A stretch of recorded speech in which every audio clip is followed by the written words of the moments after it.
দেশ বা বিদেশে বসে মাই টিভির পর্দায় যারা মুখোশ অনুষ্ঠানটি দেখছেন আপনাদের সকলকে সালাম ও শুভেচ্ছা।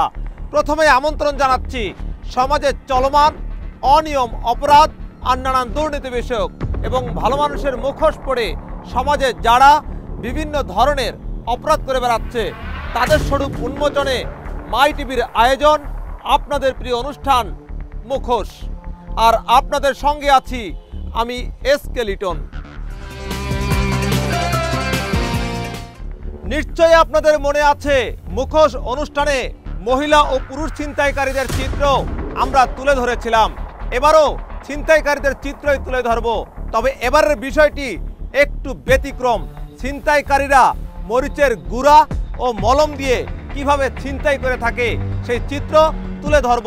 তবে তার আগে আপনাদেরকে সেই অতীতের চিত্রগুলো দেখাতে চাই।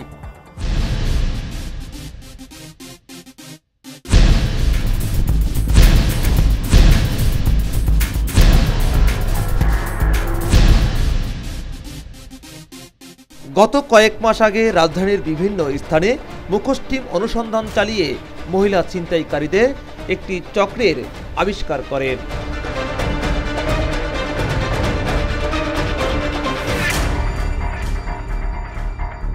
কিভাবে ছিনতাই করে, কোথায় ছিনতাই করে সেই সংঘবদ্ধ চক্র ধরা পড়ে মুখোশ টিমের ক্যামেরায়।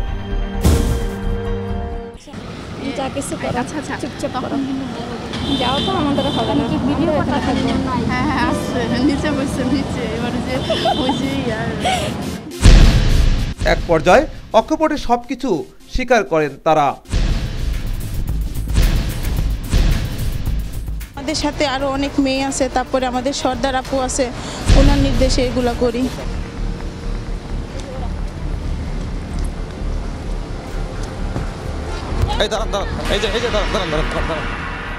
এখান থেকে অভিজ্ঞতা অর্জন করে পুরুষ ছিনতাইকারীদের আবিষ্কারে গেলে কেঁচো খুঁড়তে সাপ বেরিয়ে আসলে মুখোশ টিমকে এভাবেই তাদের রোষানলে করতে হয়।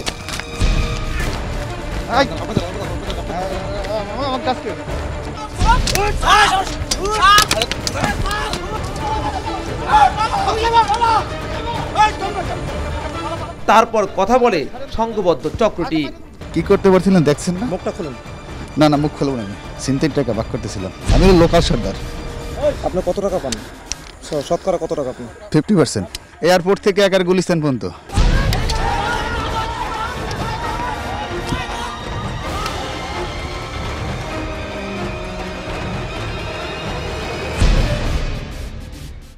মহিলা ও পুরুষ ছিনতাইকারীদের নিয়ে মাই টিভিতে মুখোশ অনুষ্ঠান প্রচার হওয়ার পর আমাদের কাছে বিভিন্ন মাধ্যমে তথ্য আসতে থাকে রাজধানী জুড়ে কয়েকটি সংঘবদ্ধ চক্র মরিচের গুঁড়া নিক্ষেপ করে ছিনতাই করছে। এমন তথ্যের ভিত্তিতে মুখোশ টিম অনুসন্ধান চালায়। মুখোশ টিমের অনুসন্ধানে বেরিয়ে আসে অনেক চাঞ্চল্যকর তথ্য। 20 জানুয়ারি 2016 রাত 2:40 মুখোশ টিম কমলাপুর রেল স্টেশনের সামনে অবস্থান নেয়। ওখানে যেতেই সিএনজি চালকরা বললেন প্রতিনিয়ত মরিচ পার্টি যাত্রীদের সর্বস্ব কেড়ে নিচ্ছে।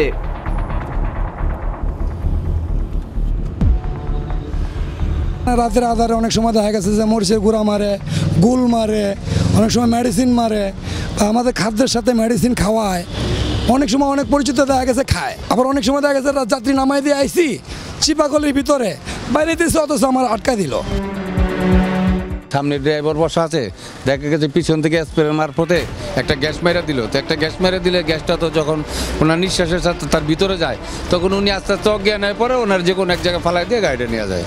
যাত্রীদের কাছ থেকে হয়রান করে নিয়ে যায়, লাস্ট পর্যন্ত আমাদের ফার্স্ট হয়। যাত্রীরা কয় এরা ড্রাইভাররা একলগে জড়িত, অথচ ড্রাইভারও কিন্তু নাজেহাল অবস্থা। অনেকে আবার অভিযোগ করেন পুলিশ আশপাশে থাকলেও ঘটনার পর ছুটে আসে, অনেক সময় আবার কোনো সহযোগিতায় পায় না বলে অভিযোগ করেন তারা। আমরা প্যাসেঞ্জার রাস্তার থেকে তুলি, কিন্তু কার কোথায় বাড়ি করে তা তো আর চিনি না। প্যাসেঞ্জার আসে, নিয়ে যাই। দেখা গেছে ওদের নির্দিষ্ট স্থানে নিয়ে আমাদেরকে হয়রানি করে, এবং গাড়ি নেওয়ার জন্য বিভিন্নভাবে মরিচের গুঁড়া বা স্প্রে আছে, মলম আছে, এগুলো দিয়া দেখা গেছে গাড়িটা যখন নিয়ে যায় বেশি দূর না, হয়তো 10-20 হাত দূরে দেখা গেছে পুলিশ ওখানে বসে বসে তাকাই দেখে, কিন্তু মাগার সে যদি আগাই আসে তাহলে আমার গাড়িটাও বাসে, আমরাও বাসি। কিন্তু তারা দেখে গেছে গাড়ি নিয়ে যায়, তারপরে এসে লাগতে রাস্তায় পড়িয়ে রয়েছি না, তখন লাগতে এই শালা খাইলিকা হ্যাং করলিকা ত্যাং করলিকা। আর যখন নেয় তখন তারা আগাই আসে না, যখন ছিনতাইকারীরা ছিনতাই করে চলে যায় তখন তারা আগাই আসে। তাদের চোখের সামনেই তো ছিনতাই হয় এবং হচ্ছে অহরহ, কিন্তু তারা এটা কোনো প্রতিকার করে না। আইন শৃঙ্খলা বাহিনী অনেক পাহারা দেয়, অনেক সময় চেক করে, কিন্তু তারা চেক করে এটারে কোনো ফলাফল ভালো দিতে পারতেছে না, অর্থাৎ জিরো।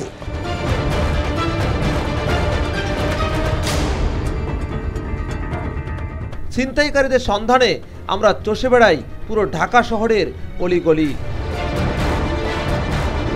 অনেক সিএনজির পিছু নিয়েও কাজের কাজ কিছুই হয়নি, খোঁজ মেলেনি ছিনতাইকারীদের।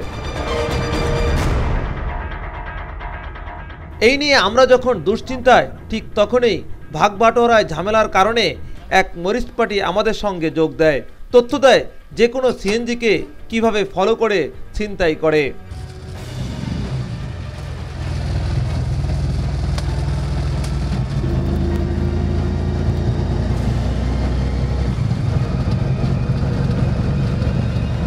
তার তথ্য মতে রাত 2:30টার দিকে এই সিএনজির পিছনেই আমরা।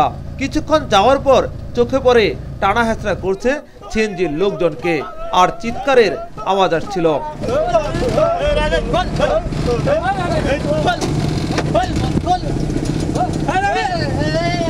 মুখোশ টিমের সদস্যরা ও আশপাশের শ্রমিকরা দৌড়িয়ে যেতেই মরিচচক্র এভাবে পালিয়ে যায়। সিএনজির কাছে যেতেই দেখা যায় অন্য চিত্র। দুই যুবকের কাছ থেকে ছিনতাইকারীরা কি কি ছিনতাই করে নিয়েছিল, কিভাবে বা তাদের চোখে মুখে মরিচের গুঁড়া নিক্ষেপ করেছিল, আর কারাই বা ঢাকা মেডিকেল কলেজ হাসপাতালে চিকিৎসার জন্য তাদেরকে নিয়ে গিয়েছিল, সেসব তথ্য অবশ্যই আপনাদের সামনে তুলে ধরব। তবে তার আগে নিতে হচ্ছে একটি ছোট্ট বিরতি। ফিরে আসা পর্যন্ত আমাদের সঙ্গেই থাকুন। আমাদের সঙ্গে থাকার জন্য আপনাদের সকলকে ধন্যবাদ। বিরতির আগে যেখান থেকে শেষ করেছিলাম সেখান থেকে শুরু করা যাক।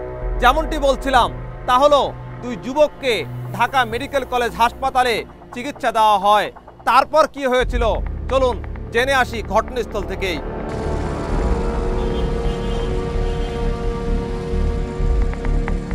মরিচের গুঁড়ায় আহত দুজনের সঙ্গে আমরা কথা বলার চেষ্টা করি। কোনো মতে বলছিল সবকিছু নিয়ে গেছে ছিনতাইকারীরা।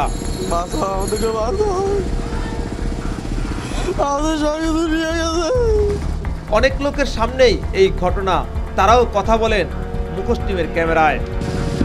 কিছু সংখ্যক লোক আসছে, আইসা ওই কি জান মারলো, মাইরা মনে করেন যে চোখে মুখে মারছে, মারার পর যা কিছু ছিল ওরা নিয়ে গেছে সব। আমি ওই জায়গায় দাঁড়াই না, দেখলাম সিএনজিটা ব্রেক করার পরে কি জিনিস ভেঙে দিল, ভেঙে দেওয়ার পরে দৌড় দিতে না, চিনি না। আমরা ওই জায়গায় কাজ করতেছি, আমি ওই জায়গায় বসে বসে ফোন টিপতেছি, দেখছি যে সিএনজিটা অফ ছিল, এর ভিতরে এই সাইড দিয়ে দেখছি যে হাত ঢুকাইছে ভিতরে এ পর্যন্ত, আর ওই পাশ দিয়ে দেখছি যে ওদিকে দৌড় দিতেছে। দেখলাম একটা ছেলে কান্তা আছে, টাকা টুকা সব নিয়ে গেছে। হ্যাঁ, আমরা এই এলাকারই বাসিন্দা। এই এলাকায় রাতে ব্যবসায়িক কাজে যাওয়া আসা করি আমরা, কিন্তু কখনো পুলিশের টহল গাড়ি পাই না। এটা খুব দুঃখজনক। হ্যাঁ, এবং মানুষের, সাধারণ মানুষের নিরাপত্তা নাই তো কোনো।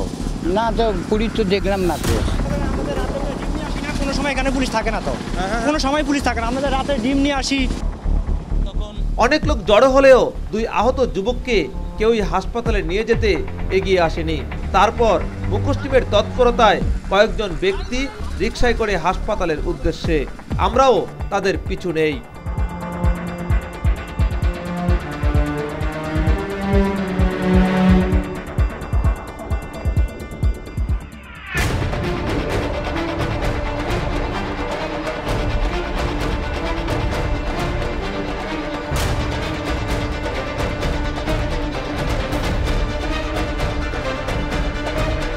তাদেরকে ঢাকা মেডিকেল কলেজ হাসপাতালে নিয়ে যাওয়া হয় চিকিৎসার জন্য। ইমার্জেন্সি বিভাগে নিয়ে গেলে কর্তব্যরত ডাক্তাররা প্রাথমিক চিকিৎসা দেয়। তারপর তাদেরকে একটি বেসরকারি হাসপাতালে নিয়ে যায়। আহত দুই যুবককে যিনি হাসপাতালে নিয়ে যান সেও বিস্তারিত তুলে ধরেন। আইসা সিএনজি ঠ্যাক দিছে, দেওয়ার পরে ছিনতাই করে মানে মোবাইল টোবাইল টাকা পয়সা যা ছিল সব নিয়ে দৌড় দিছে, মরিচের গুঁড়ে চোখে দিছে, দেওয়ার পরে তো মানে চোখ নিয়ে ইয়ে করতেছে। খোদ রাজধানীর ইস্টার্ন প্লাজার সামনেই ছিনতাইয়ের ঘটনাটি ঘটে। হাসপাতাল থেকে প্রায় 1 ঘন্টা পর আমরা আবারও ছুটে আসি ঘটনাস্থলে। সেখানে পুলিশের কোনো দেখা পাইনি। তাহলে রাতে যে সমস্ত পুলিশ দায়িত্ব পালন করছে তারা কি করছে, তারা জনগণকে কি সেবা দিচ্ছে, এই প্রশ্নের উত্তর আপনাদের কাছে চাই। পুলিশ ঘটনাস্থলে আসছে কিনা স্থানীয় লোকজনের কাছে জানতে চাইলে তারা বলেন অন্য কথা। না, পুলিশ আসে নাই। গভীর রাতে কলাবাগান থানার ওসিকে ফোনে ছিনতাইয়ের ঘটনাটি জানানো হয়। কলাবাগান থানা ওসি সাহেব বলছেন, ওই ইস্টার্ন প্লাজার সামনে কিছুক্ষণ আগে 1 ঘন্টা আগে আপনার ছিনতাইকারীরা ওই যে আপনার ওই যে এটাকে ওই যে মরিচের গুঁড়া দিয়ে ওই দুইজনের কাছে ছিনতাই করে সব কিছু নিয়ে গেছে আর কি। আমরা এখানে ছিলাম, তা তাদেরকে মেডিকেলেও নিয়ে যাওয়া হয়েছিল, কিন্তু আপনার থানার থেকে কোনো লোকজন আমরা পাইনি আর কি। কয়েক মিনিটের ব্যবধানে পুলিশ ঘটনাস্থলে ছুটে আসে। পরে কলাবাগান থানার পুলিশ জানায় যে স্থানে ছিনতাইয়ের ঘটনা ঘটেছে তা হলো শাহবাগ থানার ভিতরে। আমরা তো আসলে পুরো এরিয়াটাতে গ্রিন রোড থেকে শুরু করে সেন্ট্রাল রোডে তারপরে এই পাশে আসি। তো এখন দেখা যাচ্ছে যে হ্যাঁ, ছিনতাই একটা বিচ্ছিন্ন ঘটনা, এবং আমরা এখানে ছিলাম না, সামনে ছিলাম, গ্রিন রোডে ছিলাম, ওদিক থেকে ঘুরে আসতে। থানার এরিয়া ভিত্তিক জটিলতা দীর্ঘদিন থেকে চলছে। কোনো জায়গায় কোনো ঘটনা বা দুর্ঘটনা ঘটলে এক থানা আরেক থানার উপর চাপিয়ে দিচ্ছে, আর যার খেসারত দিচ্ছে সাধারণ মানুষ। এসব ঘটনা কোনো মানুষের কাম্য নয়। তাই প্রশাসন এ সমস্ত জিনিসগুলো বিবেচনায় নেবে এবং সাধারণ মানুষকে সেবা দিবে, এমনটাই প্রত্যাশা এদেশের মানুষের। শর্ত সাপেক্ষে এক মরিচ পার্টির সঙ্গে মুখোশ টিমের কথা হয়। কিভাবে কার নেতৃত্বে ছিনতাইয়ের ঘটনা ঘটিয়ে থাকে এভাবেই জানায় এই ছিনতাইকারী। আমাদের যে গডফাদার আছে ওরা আমাকে কাজ করবে কয়, ওরা আমাদের নেতা হলে বন্ধর কাজ করার অবস্থায় যে আমরা সিএনজিটা কীভাবে ছিনতাইকারী করবো, ওখানটা ইনফরমেশন আছে, মেডিসিন আছে, মনে করো মরিচের একটা সেরকম একটা ফাঁকি আছে, ফাঁকিটা দিয়ে আমরা মনে করো ছিনতাইকারী করে নেই। কিন্তু যখন দেখছি বেশি টাকা বসে থাকে, যেন রিক্স হচ্ছে দিচ্ছে না, তখন আমরা চাপাটি দিয়ে বাইরে মারি। ধরা পড়ি নাই, পড়ি মাঝে সাঝে অপারেশন যখন দেখছি জনগণে পাবলিকে ধরলে বন্ধর ওরা মনে করে একটা ধোলাই দিয়ে দেয়। এইরকম আমাদের আছে, আমাদের গ্রুপের 10 জন আছে, আমার যাই চলায় এই গ্রুপের 10 জন আছে। হ্যাঁ, প্রতি রাত্রি শরীর সুবিধা হলে প্রতি রাত্রি বেশি নেবি, মানে টার্গেটে কাজ করি। যখন দেখছি যে আমাদের ইনফরমেশন, আমার বসে ইনফরমেশন যে এখানে যাচ্ছে, আমরা সে রাস্তায় ব্যারিকেড দিই।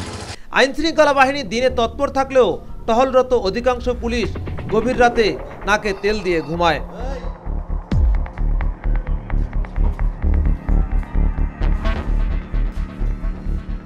আমাদের কাছে অভিযোগ আসছিল রাতে ছিনতাইয়ের ঘটনায় ভিকটিমরা নাকি থানায় যে কোনো সেবাই পাচ্ছে না, কারণ কর্তব্যরত ডিউটি অফিসারদের নাকি খুঁজেই পাওয়া যায় না। এমন তথ্যের ভিত্তিতে মুখোশ টিম অনুসন্ধান চালায় বিভিন্ন থানায়। সেখানে গিয়ে পাওয়া যায় চাঞ্চল্যকর তথ্য। সেসব তথ্য অবশ্যই আপনাদের সামনে তুলে ধরব, তবে তার আগে নিতে হচ্ছে আবারও একটি ছোট্ট বিরতি। ফিরে আসা পর্যন্ত আমাদের সঙ্গে থাকুন। আমাদের সঙ্গে থাকার জন্য আপনাদের সকলকে আবারও ধন্যবাদ। বিরতির আগে যেখান থেকে শেষ করেছিলাম সেখান থেকে শুরু করা যাক। যেমনটি বলছিলাম, মুখোশ টিম অনুসন্ধান চালিয়ে থানাগুলো থেকে অনেক চাঞ্চল্যকর তথ্য পায়। সে সমস্ত তথ্যগুলো হলো গভীর রাতে ডিউটি অফিসাররা অন্য কক্ষে যে ঘুমিয়ে থাকে আর বাইরে ছিনতাইয়ের ঘটনা ঘটছে। তাহলে জনগণকে পুলিশ কি সেবা দিবে?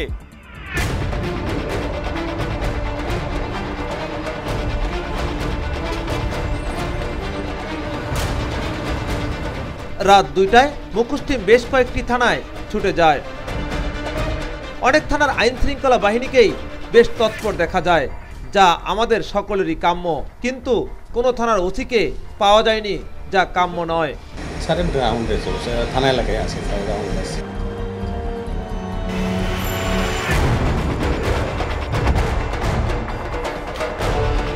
যে সমস্ত ছোটোখাটো অভিযোগগুলো আসে এগুলো আমরা জিডি হিসাবে নিই, আর এর সাথে একটু বড় ধরনের আসলে এগুলো অভিযোগ হিসাবে নিই। যদি অভিযোগ মামলা নেওয়ার মতো হয় প্রাথমিকভাবে একজন সাব ইন্সপেক্টর দিয়ে তদন্ত করাই, যদি উনি মতামত দেয় যেটা মামলা করার যোগ্য, তাহলে ওসি সাহেব নির্দেশ দেয় যে এটা মামলা করতে হবে।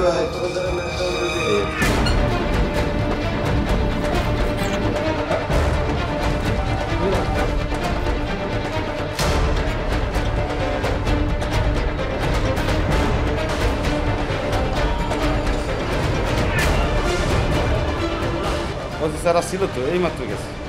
না, রাত্রে অভিযোগ নিয়ে আসলেই ওই পদের গুরুত্বপূর্ণ হইলি সাথে সাথে পুলিশ টহল আছে না, টহল পুলিশের ওসির সাথে সাথে আলোচনা করে।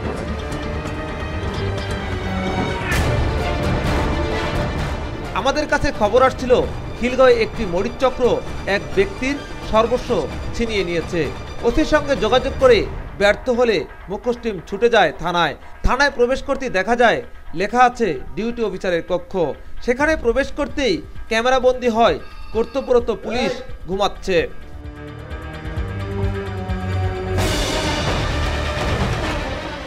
কর্তব্যরত অবস্থায় ঘুমাচ্ছে, কারণ জানতে চাইলে সঠিক কোনো উত্তর দিতে পারেননি তিনি। জি, নাইট শিফটের ডিউটি যে মর্নিং লেখে নেই এখন পেটে ব্যথা করে আমি বললাম যে স্যার একটু জ্ঞান শেষ হই।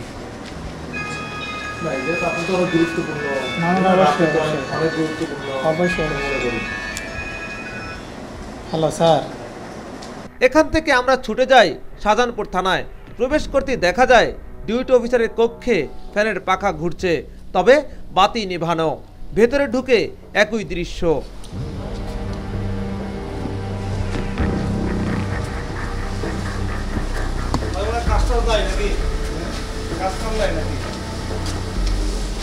আর পাশের রুম থেকে ঘুমন্ত এই সাব ইন্সপেক্টরকে ডেকে আনা হলে প্রথমে ক্যামেরা বন্ধ রাখতে বলেন। ভিডিও করেন না। পরে অবশ্য বিভিন্ন অজুহাতের দোহাই দেয়। আপনি ডিউটি অফিসার, আপনার রুমে নাই, আপনি হুট করে এসে একটা ক্যামেরা রাখতে পারবেন, এই ক্যামেরা রাখো। রাতে তেমন কোনো অভিযোগ এনে আসে না, চুরি চিন্তাও খুব কম আমাদের শাহজাহানপুর থানায়। শুধু খিলগাঁও শাহজাহানপুর থানা নয়, ডিএমপির অধিকাংশ থানাতেই রাত 2টার পর তুলনামূলকভাবে নগরবাসীর সেবা কম পায়। হয়তোবা সে কারণেই অপরাধ প্রবণতা বৃদ্ধি পাচ্ছে।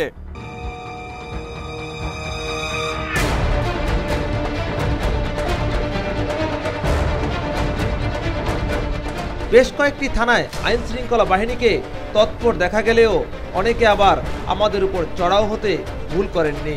ভিডিও আপনি কথা বলেন কি কথা বলতে তো আসছেন, আপনি কাজ করতেছেন, এটাই তো দেখতে আসছি আমরা, আপনি কাজ করতেছেন, আপনারা সার্ভিস দিচ্ছেন রাত 10টা, আপনারা 4টা বাজে সার্ভিস দেব। ভিডিও করার কিছু নাই, আসছেন আমাদের সাথে কথা বলেন, কি বিষয়ে আসছেন বলেন। বলতে আসছেন যে রাতে আপনারা কাজ করতেছেন, এটাই দেখতে আসছি যে রাতে কাজ করতেছেন। রাতে আসলে এখন পর্যন্ত আজকে রাতে তেমন কোনো অভিযোগ নাই। রাত্রে খুব বেশি আসলে ঝামেলা হয়ও না, হঠাৎ মাঝে মাঝে যে হয় না তা বলবো না, হয় আবার হয়ও না। এরকম এই মনে করেন দেখা গেল মারামারি ঘটনা, মারামারি করছে বা অ্যাক্সিডেন্ট হয়েছে, এই টাইপ টুকটাক। আমাদের টহলকারী আছে, যদি এরকম ছিনতাইকারী কবলে পরে আমরা তাৎক্ষণিক ব্যবস্থা নেওয়ার চেষ্টা করি। অনেক থানার আবার এই বেহাল দশা। আপনারা আসছেন তো কথা না বলে আগে ছবি তোলা শুরু। থানার শট নিচ্ছে, এটা কথা ভালো লাগে।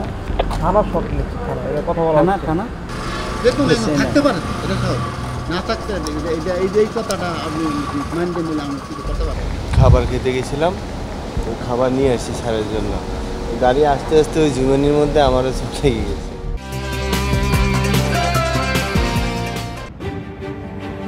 মুখোশের আগামী পর্বে কিছু অসাধু ও দুর্নীতিগ্রস্ত সাব রেজিস্ট্রার ও ভূমি কর্মকর্তা অপকর্ম তুলে ধরা হবে।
আমরা জানি বা দেখেছি আইন শৃঙ্খলা বাহিনীর অনেক ঊর্ধ্বতন কর্মকর্তা আছে দেশের মানুষকে নিরাপত্তা দিতে রাত দিন পরিশ্রম করছে। এগুলো আমরা যেমন স্বীকার করি, আপনারাও তাদেরকে বাহবা দিতে ভুল করবেন না। দর্শক, এই ছিল আজকের আয়োজন। দেখা হবে আগামী পর্বে। তবে নতুন কোনো অপরাধের সন্ধান নিয়ে ফিরে আসবো আমি এসকে লিটন। সেই পর্যন্ত অপেক্ষায় থাকুন আর চোখ রাখুন মাই টিভির পর্দায়। যোগাযোগ করুন এই ঠিকানায়। প্রযোজক মুখোশ, মাই টিভি, 150/3, পূর্ব উলন, হাতিরঝিল, ঢাকা 1219। আর আপনার আশপাশের যে কোনো অপরাধমূলক তথ্য জানাতে ফোন করুন এই নাম্বারে। টেলিফোন 966-5925, মোবাইল 01-715-792577, অথবা ইমেল করতে পারেন skeleton.crime@gmail.com। আল্লাহ হাফেজ।